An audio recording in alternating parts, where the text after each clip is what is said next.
Antes de unirse a la guerrilla, Manuel era paracaidista de las fuerzas gubernamentales. Como muchos de sus compañeros de armas, Manuel ha cambiado de bando. Hoy día pertenece a las unidades de vanguardia del Frente Farabundo Martí para la Liberación Nacional. Y que todo esto lo hacía el enemigo. Y la gente, o todo el pueblo, luchaba por una causa justa. Entonces yo dije, me voy a incorporar a las filas de cualquier organización, porque este régimen militar está masacrando al pueblo y solo se puede quitar con la lucha armada.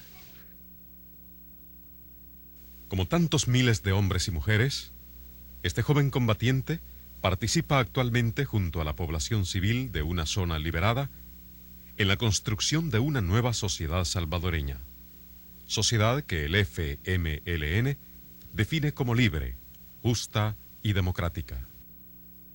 El campesinado busca refugio integrándose a la lucha en las zonas liberadas, escapando así de la represión que, desde la toma del poder por la Junta Militar Democristiana, ha causado más de 30.000 muertos.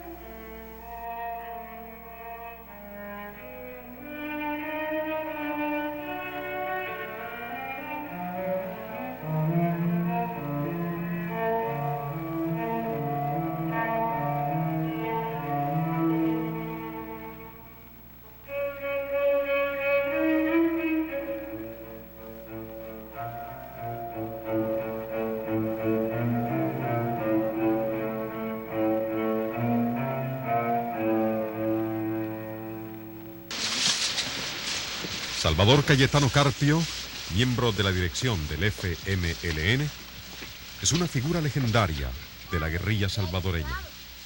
Su nombre de guerra, comandante marcial. Sus virtudes de estratega, su extraordinario vigor y casi medio siglo de lucha hacen que se le conozca como el Ho Chi Minh de América Latina. Sin embargo, es necesario decir que este pueblo está demostrando, después de 11 años de guerra justa, de guerra popular, de una guerra que es prolongada, que es cruenta, está demostrando este pueblo su enorme heroísmo, su enorme temple, su enorme disposición a ganar esta guerra, cueste lo que cueste, a expulsar los intereses que se oponen a la libertad. Después de la primera ofensiva, lanzada en enero de 1981, el FMLN ha reajustado su táctica. Esta táctica se apoya sobre las siguientes bases: consolidar y desarrollar el poder popular en las zonas liberadas, desestabilizar económica y políticamente el régimen de la Junta Militar, ampliar las zonas bajo su control, obtener en el plano internacional el reconocimiento del FDR y del FMLN como fuerzas beligerantes y como los legítimos representantes del pueblo salvadoreño. Esta nueva táctica ha dado innegables frutos a la guerrilla. Más de la tercera parte del país está bajo el control del FMLN. Interrupción de las principales vías de comunicación y transporte del país, sobre todo en el eje económico vital, Santa Ana, San Salvador y San Miguel, así como también la destrucción reciente del Puente de Oro. Este significó un golpe estratégico para el gobierno. Así otros golpes, como por ejemplo el puente Iztagua, que va de aquí de San Salvador. Durante la noche, la guerrilla evacuó a los 400 habitantes que vivían bajo el puente, para luego proceder a dinamitar esa estratégica vía de comunicación. A la Comandancia General del Frente Sur Oriental Isaac Aguilar Flores, del FMLN. A fines de enero, la guerrilla ha tomado parcialmente la ciudad de Usulután. cuarta en importancia del país. Ha destruido en Ilopango, en las puertas de la capital, el 75% de la aviación militar de la Junta. Otra medida importante y que es básica dentro de nuestra estrategia es apoyarnos en el pueblo, apoyarnos en las masas para resolver todos los problemas de la guerra. Y el abastecimiento fundamentalmente es el pueblo mismo el que lo está resolviendo. De hecho, ya este año se impulsó la producción de granos básicos con muy buenos resultados y estamos resolviendo así el problema alimenticio de la tropa e incluso tenemos ya algunas zonas donde al FMLN el mantenimiento de las Fuerzas Armadas no le cuesta un centavo, es el pueblo mismo el que sostiene, el que protege y el que abastece a su ejército revolucionario. En el plano diplomático, el Frente obtuvo el reconocimiento oficial de Francia y México. Incluso, algunos aliados tradicionales de los Estados Unidos se distancian frente a la política de Reagan para América Central, como lo testimonia el anuncio de Canadá de no participar como observadores en las elecciones de marzo en El Salvador.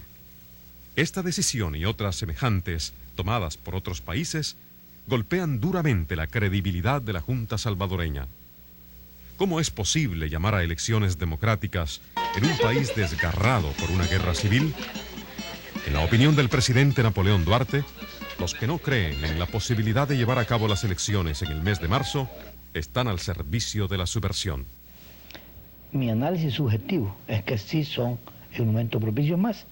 Mi tesis fue el día 27 de octubre que yo vine al país de 1979, mi tesis era que inmediatamente se celebraran las elecciones. De tal manera que no es la primera vez que hablo de elecciones, porque yo creo en la voluntad del pueblo.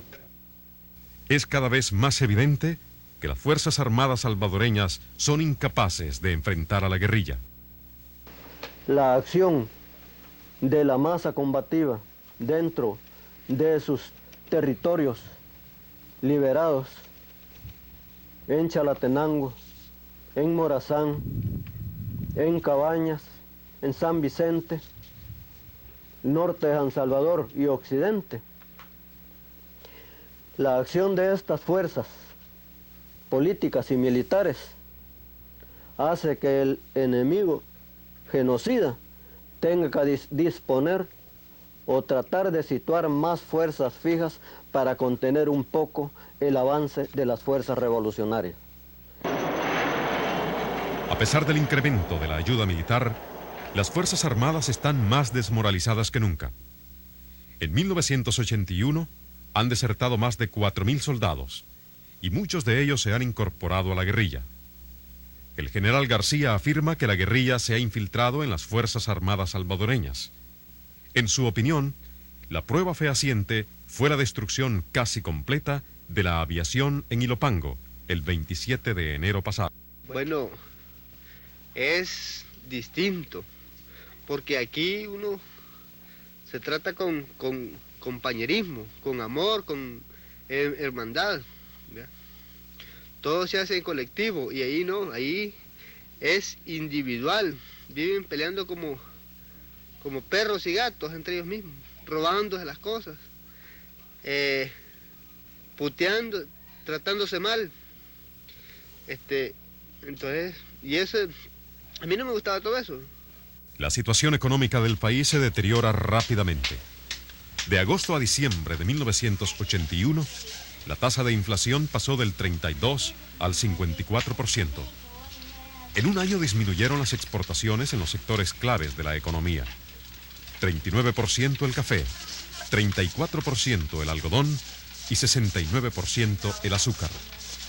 La deuda externa de El Salvador alcanzó proporciones de quiebra nacional. A este cuadro hay que sumarle el éxodo de más de 500.000 campesinos que han abandonado el país refugiándose en la frontera hondureña. Llevar a cabo elecciones en un país desgarrado por la guerra indica hasta qué punto se niega la realidad. Eduardo Chevalier, director del Instituto de Turismo, da fe de ello, ya que para él, bombas y sangre reemplazan el sol y la playa. Residentes en el exterior para que vengan a visitar a sus conciudadanos y sobre todo a sus familiares en estos momentos. Hay mucho interés. El proceso revolucionario que se ha dado en El Salvador tiene características muy originales que lo convierten para muchas personas en un destino turístico privilegiado y puedan comprobar el hecho histórico de lo que aquí está sucediendo a través del fenómeno arquitectónico, de los tatús, de las fábricas subterráneas, de los hospitales clandestinos que ellos han armado, etcétera, etcétera. Y eso creo que es una cosa que la gente del mundo entero espera ver con ansiedad. Y eso realmente nos permite traer gente en cantidades que todavía no imaginamos. De hecho, tenemos también contemplado realizar espectáculos de luz y sonido. Se pueden hacer simulacros de cualquier tipo con relación a eso, y creo que a la gente le va a interesar ver cómo es un operativo, cómo funciona, etcétera, etcétera. Ese tipo de cosas creo que a todos nos interesa verlas. Es un hecho histórico. Y si bien la tumba de Napoleón es un atractivo turístico en Francia, como lo es el Arco del Triunfo, la Torre Eiffel, creemos que en El Salvador los hechos históricos que se están sucediendo son un interés para el pueblo de los demás países del mundo. La Junta ha lanzado desde hace un año 27 invasiones, bautizadas Operación Limpieza, a cargo de 5 a 8 mil soldados en cada una, sin lograr con ello hacer retroceder las posiciones de la guerrilla en las zonas controladas, ni impedir su desplazamiento por todo el territorio nacional. En cuanto al general García, ministro de Defensa, repite desde hace un año las mismas estadísticas, como si nada hubiese pasado. Nosotros hemos calculado estos son términos aproximados, como usted comprenderá, porque si de verdad los quisiéramos tener todos juntos para contarlos y para otras cosas, ¿verdad? Pero desgraciadamente no se puede, pero es un término, un cálculo aproximado. Nosotros creemos que combatientes andan alrededor de unos 5 a 6 mil. ¿Cuántos miembros del ejército han muerto durante las ofensivas? Hemos perdido nosotros, señor, 10 jefes y oficiales, entre jefes y oficiales. 10, 2 jefes, 3 jefes, 7 oficiales y 600, entre 640 y 645 miembros de tropa, entre soldados, agentes, en todo el país, en toda esta lucha. ¿Y guerrilleros cuántos calculan? No sabemos, pero creemos que son mucho más de lo que nosotros hemos perdido. Desgraciadamente yo no le puedo dar el dato exacto, por razones obvias que ustedes comprenderán. Hay un pacto político en donde la Fuerza Armada se comprometió con un partido político para ejercer el gobierno transitorio mientras se llegaba a un proceso electoral que es el que dentro de próximos días, meses tendremos, y en donde la institución armada ejerce un papel importante, por cuanto de todos ustedes es conocido ese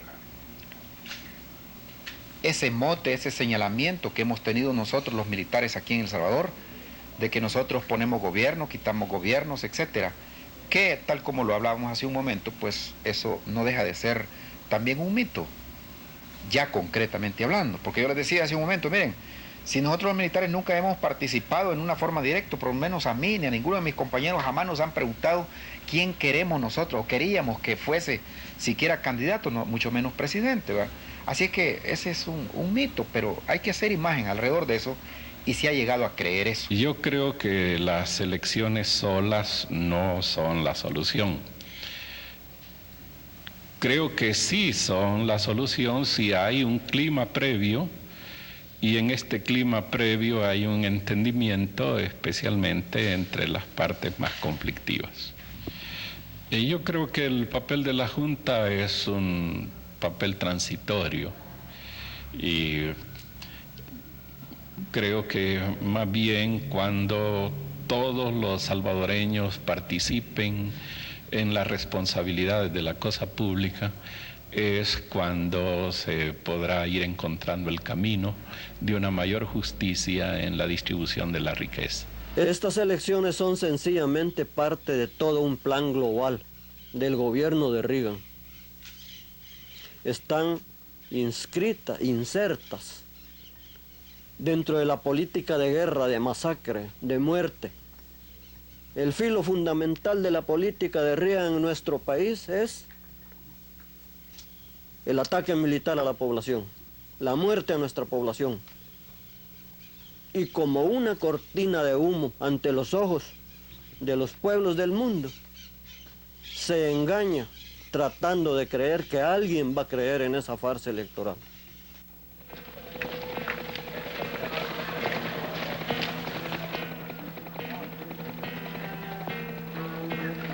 En el contexto electoral actual, existen ciertas contradicciones entre el ejército y la democracia cristiana.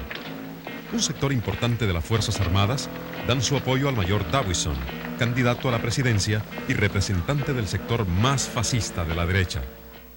Rafael Rodríguez, candidato a la presidencia y líder del Partido de Conciliación Nacional, desaparece misteriosamente el 26 de enero. Bob Davison podría desalojar del puesto a Napoleón Duarte, candidato de la democracia cristiana, en las próximas elecciones. Ante el deterioro de la credibilidad del proceso electoral, la administración Reagan trata de reajustar los elementos de su táctica con respecto a Centroamérica, como lo demuestra su último discurso en la OEA. En el campo militar, Reagan prometió una ayuda que alcanzará este año los $250 millones. Esta suma sobrepasa el total de la ayuda financiera otorgada por la comunidad internacional al conjunto de los países de América Central. Otro elemento del plan Reagan High es el refuerzo del llamado Triángulo de Hierro, integrado por Guatemala, Honduras y El Salvador. Estas fuerzas combinadas han atacado sistemáticamente los campos de refugiados en la frontera hondureña. Parecería extraño que un gobierno como el de Honduras, que durante años ha estado diciendo que tiene enorme interés en mantener la soberanía del país, se muestre tan apático, podríamos decir, frente a esa soberanía. Se trata de masacres como aquella que presenció el periodista norteamericano Philip Bourgeois en Cabañas a fines de 1981. One of these occasions, the man next to me, an older peasant, an older man, a skinny man, he said to me, well, wouldn't it be good if Reagan could be here? Wouldn't he be sad if he saw Los this? helicópteros sobrevolándonos y ametrallándonos. It was horrible. En una de esas ocasiones, un anciano, un campesino raquítico, me dijo, ¿no sería bueno que Reagan estuviera aquí? ¿No se entristecería si viera todo esto? Es algo horrible, que masacren sistemáticamente y aniquilen a la población para que no apoyen y den un poco de comida a los combatientes del FMLN. For that zone to be inhabited, for there to be anyone to sympathize and support, to give moral support, to give food to the FMLN fighters. And the worst of it is that the systematic way that they localize the civilian population is by the cries of the babies, if you can imagine that. Y lo peor es que localizan a la población civil a través del llanto de los niños. Number of dead is. There's still, of course, obviously a lot of missing people, a lot of people in hiding, scattered throughout the zone and outside the zone. When I went in to do my initial report, it was going to be to document the relationship between the FMLN fighters and the civilian population. Cuando llegué aquí quería hacer un artículo sobre las relaciones entre los combatientes del frente y la población civil. Bueno, eso es algo irónico, imposible, porque se trata de la misma gente. No, that was. No, I did not see any Soviet weapons. The weapons that I saw were mostly American-made weapons, M16s, and also I guess it's Israeli weapons. I saw the weapons that No vi armas soviéticas. Las armas que vi eran de origen americano, M16 y también armas israelíes. Creo que se obtuvieron quitándoselas al ejército y a la Guardia Nacional en emboscadas. I feel terrible as a North American. I feel a terrible sense of tragedy, a terrible sense of shame at what my country is doing to El Salvador, and how it's systematically contributing to the massacre of a population of women, of children, of old men. Como norteamericano siento vergüenza. Vergüenza de lo que mi país hace en El Salvador, contribuyendo a la masacre de los niños, mujeres y ancianos. Es horrible. Carece de sentido común. Es una crueldad. None of this would be happening if the United States wasn't sending helicopters and armaments and economic and giving diplomatic. Nada de esto pasaría si los Estados Unidos no enviaran helicópteros y armas, ayuda económica y diplomática al régimen de El Salvador. El gobierno de El Salvador no tendría los recursos para infligir este sufrimiento y esa agonía a su población rural. Sitting in the foxhole, and the helicopter would be above me, and that ahí estaba helicopter would be made in the USA. Escondido en un agujero, con los helicópteros sobre nuestras cabezas, helicópteros hechos en Estados Unidos, las balas que herían a mujeres y niños y que casi nos matan, fueron fabricados en mi país, en Estados Unidos, y enviados a El Salvador. Es verdaderamente horrible. It would be nice to be able to be proud of your country. It would be nice to be able to feel good about what your country does. And what I'm forced to do is to feel a sense of tragedy at what my country does, to feel a deep sense of shame. Es lindo sentirse orgulloso de su propio país y de lo que su país hace. Pero lo que yo tengo es un profundo sentimiento de vergüenza por lo que mi país hace. Estamos repitiendo exactamente lo que hicimos en Vietnam. No tiene sentido. What it means an old lady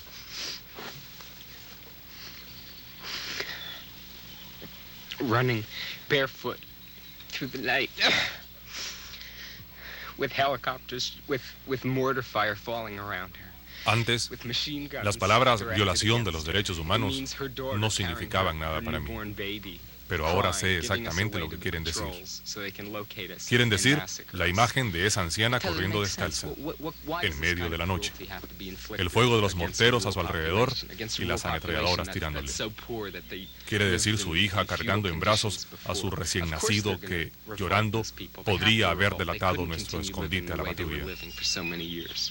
And here the U.S. is prolonging that, making it into a terrible carnage, into a completely unnecessary. ¿Por qué tanta crueldad contra la población rural? ¿Cómo no van a rebelarse? Tienen que rebelarse. No pueden seguir viviendo de esa manera después de tantos años. Eso es lo que siento como norteamericano. Siento tristeza, dolor y rabia. Es una verdadera tragedia. Y yo espero que el pueblo norteamericano conozca esta situación, porque ningún norteamericano en sus cabales puede querer ser la causa de lo que sucede en El Salvador. Could want to be the cause of what's going on in El Salvador.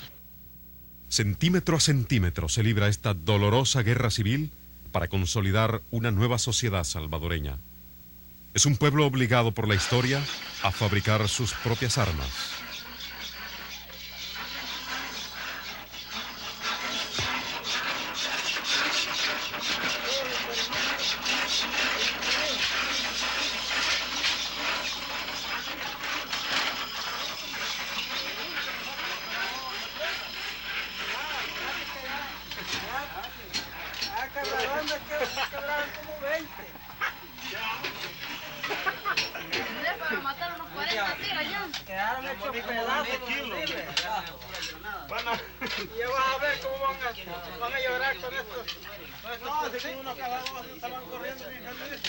Miedo le tienen a uno donde le ven que con las minas.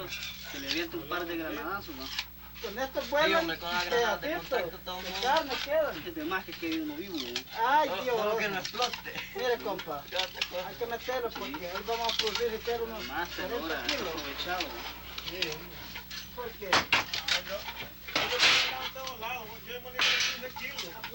Está bonito.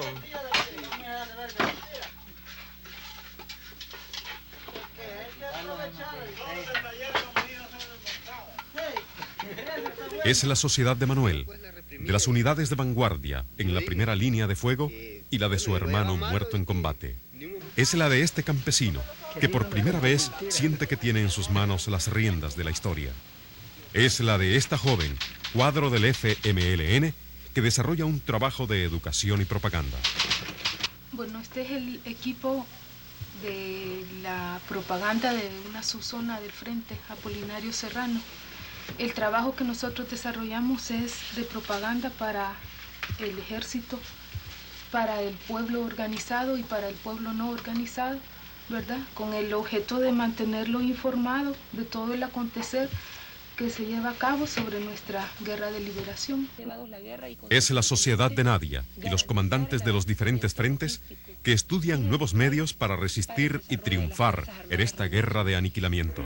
Por nuestras fuerzas revolucionarias, por sus vinculaciones a los escuadrones. Como el surgimiento de la radio Farabundo Martí, que día a día informa a todo el país de los avances de esta lucha de liberación. Como el padre Rutilio, de la Iglesia Popular, cuyo compromiso pastoral y político lo llevaron a adherirse al frente. Saliendo de la iglesia, responde a las preguntas de los fieles sobre el ataque al Puente de Oro. Pero a los millonarios les servía para pasar su algodón, mano, y llevarlo al puerto. A ellos les servía para llevar su café. Y al ejército les servía para pasar las armas al otro lado. Tengan cuidado. Dicen que el águila no come moscas. No hay que comparar, porque a mí me servía para ir a ver mi familia al otro lado, me servía para ir a traer sal al otro lado, con la utilidad que le sacaba el enemigo a ese puente. Mírenme la seña. A veces a uno lo toman por tonto y uno se vuelve tonto útil. El enemigo dice que se ha destruido la economía nacional. ¿Y cuál es la economía nacional de nosotros? Bueno, los compañeros siguen peleando en distintas partes. Allá adentro, compañeros, pues sí, solamente quedan 3 caminos en El Salvador. O se va uno del país huyendo, o se queda dentro para hacerse esclavo, o se queda dentro para defender el futuro de la sociedad.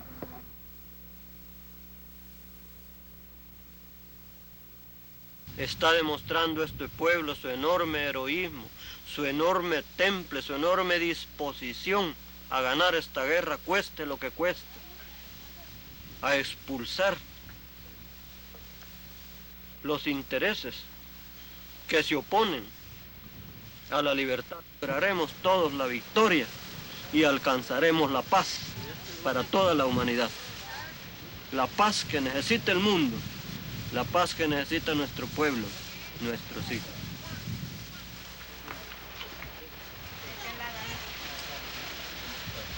Para servir. Ahí están también. Divididos. Permiso. Bueno.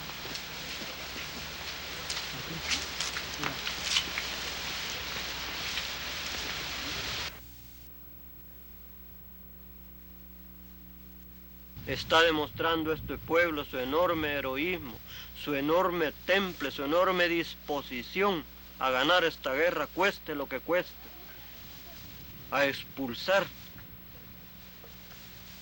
los intereses que se oponen a la libertad. Lograremos todos la victoria y alcanzaremos la paz para toda la humanidad. La paz que necesita el mundo, la paz que necesita nuestro pueblo, nuestros hijos.